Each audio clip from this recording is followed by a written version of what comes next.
Salam kasih untuk anak didik kami kelas 6.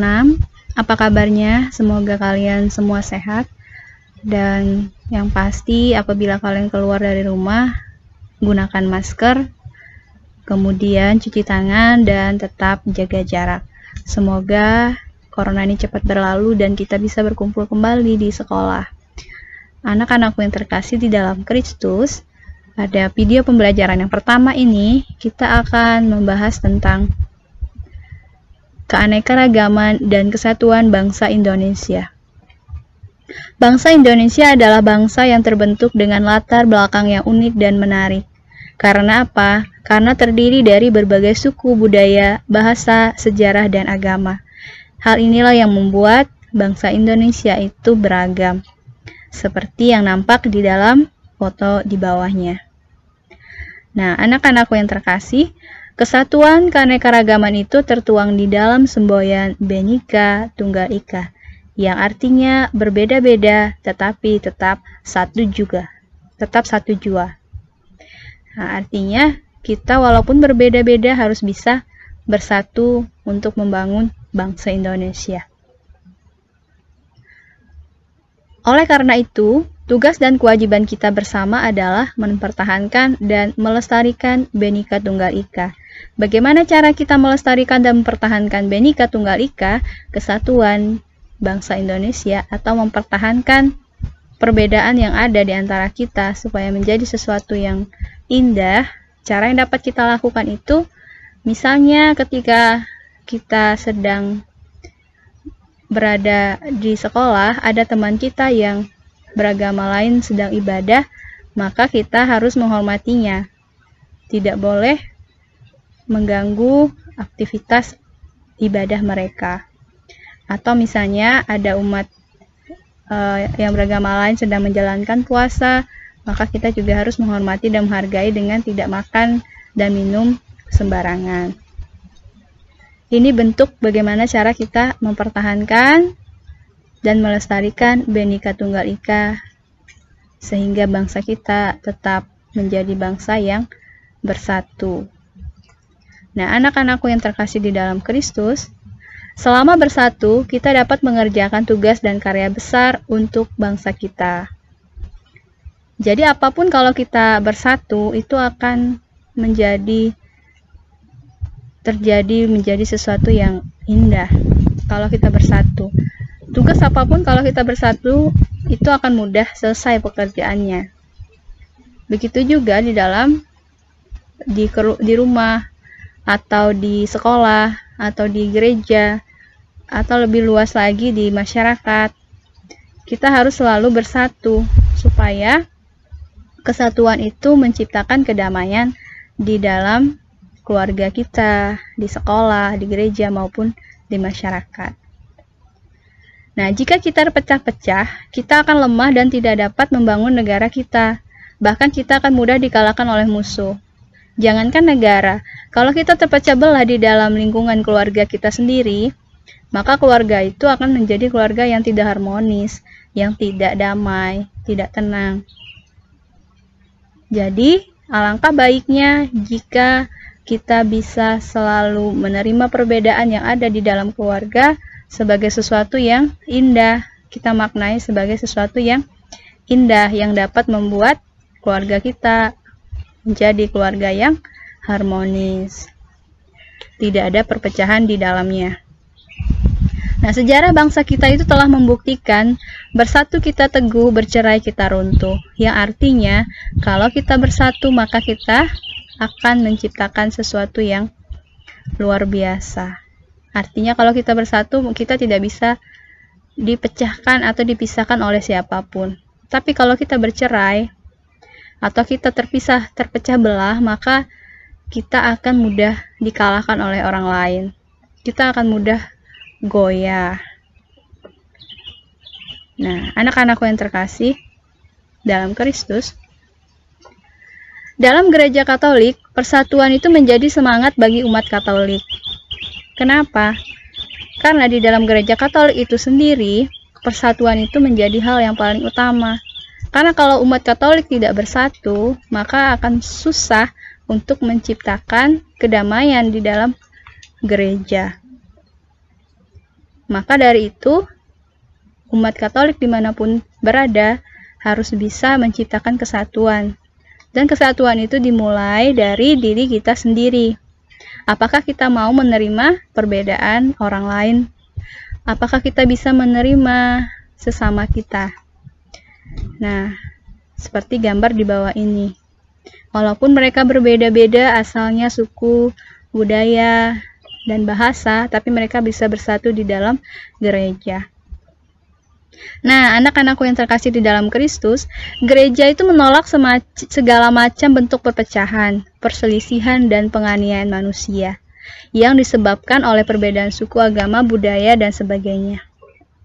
Jadi gereja itu tidak menerima apapun bentuk perpecahan yang dapat memecah belahkan gereja.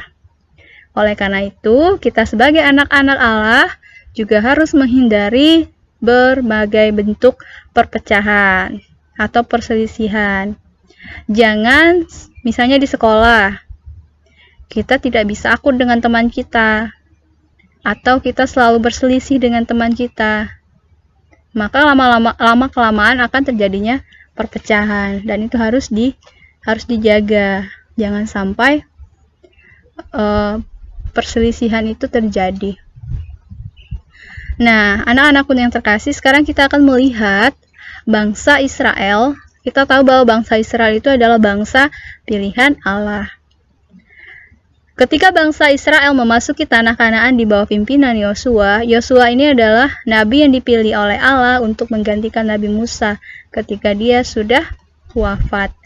Nah, Nabi Yosua inilah yang membantu umat Israel untuk memasuki tanah terjanji. Dan akhirnya umat Israel bisa sampai di tanah Kanaan atau tanah terjanji. Bangsa Israel juga pernah menjadi bangsa yang kuat dan jaya di bawah pimpinan Raja Daud. Raja Daud ini adalah seorang penggembala domba, dan dia diangkat menjadi raja karena dia punya kemampuan yang luar biasa, terutama pada saat dia mengalahkan seorang perwira yang gagah, yang besarnya, yang gagah berani, tapi mampu dikalahkan oleh Raja Daud dengan hanya menggunakan ketapel. Kitab suci Perjanjian Lama menceritakan bahwa bangsa terpilih seringkali menghayati rasa satu bangsa, satu Tuhan, satu negeri, satu tempat ibadat, dan satu hukum. Nanti kalian bisa baca di rumah di dalam kitab Ulangan bab 12 ayat 1 sampai 31. Ya, jadi di dalam kitab suci Perjanjian Lama menceritakan, atau yang bisa kita maknai adalah bahwa kita harus memiliki rasa satu bangsa, rasa satu Tuhan, satu negeri, satu tempat ibadah, dan satu hukum, sehingga kita bersatu menjadi anak-anak kesayangan Allah. Nah, anak-anakku yang terkasih, dari sejarahnya ternyata mereka bersatu.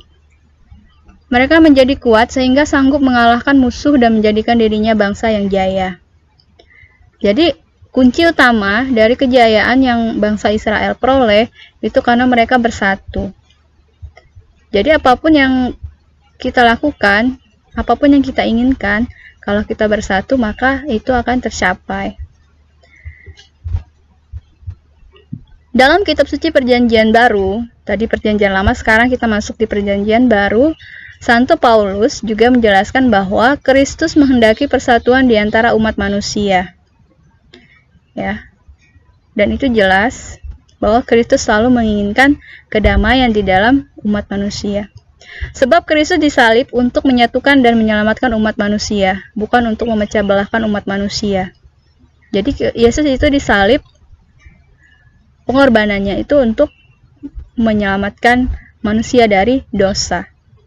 Dan itu harus kita ingat selama-lamanya di dalam hati dan pikiran kita.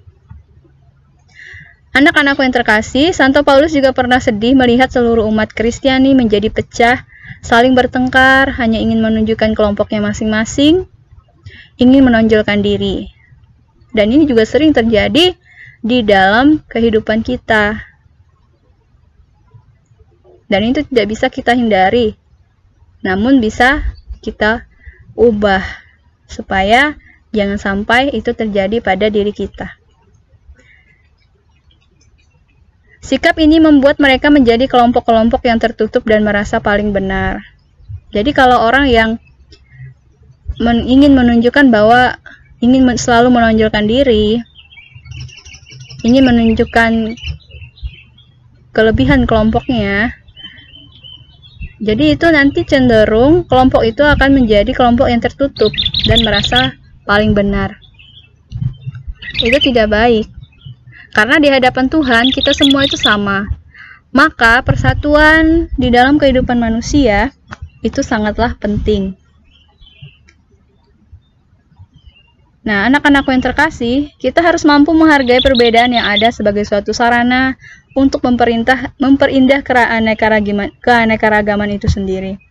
Sehingga kita bisa membangun bangsa kita, yakni kita mulai dari diri kita sendiri.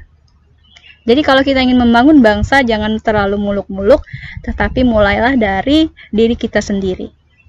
Mulailah dari dirimu sendiri. Jadi, buatlah dirimu menjadi pribadi yang baik, sehingga nanti akan perlahan-lahan kamu bisa menjadi orang yang disayangi, orang yang berhasil, dan bisa membahagiakan siapapun juga. Apabila kita bisa menerima perbedaan, maka kehidupan kita akan dipenuhi dengan kedamaian. Nah, ini kuncinya. Jadi perbedaan yang ada itu harus kita terima ya anak-anakku yang terkasih.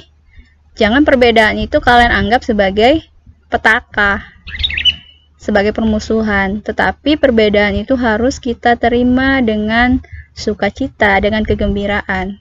Karena lewat perbedaan itulah, maka kehidupan kita itu menjadi indah. Dan terciptalah kedamaian. Baik, sekarang silakan kalian mengerjakan tugas di rumah. Yang pertama, jelaskan bagaimana caramu menghargai perbedaan suku, bahasa, budaya, dan agama di lingkunganmu. Jadi kamu harus mampu menjelaskan bagaimana cara kamu menghargai perbedaan suku, bahasa, budaya, dan agama yang ada di lingkunganmu. Kemudian yang kedua, bagaimanakah sebaiknya sikapmu ketika ada temanmu yang beragama lain sedang melaksanakan ibadah. Kemudian yang ketiga, buatlah doa spontan yang berisi tentang mohon kedamaian dalam hidup beragama. Jadi nanti kamu bikin doa spontan. Doa spontan itu doa yang kamu buat sendiri dengan kata-katamu sendiri. Ya, kamu buat, terserah mau seperti apa doanya. Yang penting temanya mohon kedamaian dalam hidup beragama. Nah, baiklah anak-anak yang terkasih. Jadi Ibu harap pembelajaran hari ini bisa membantu kalian belajar di rumah.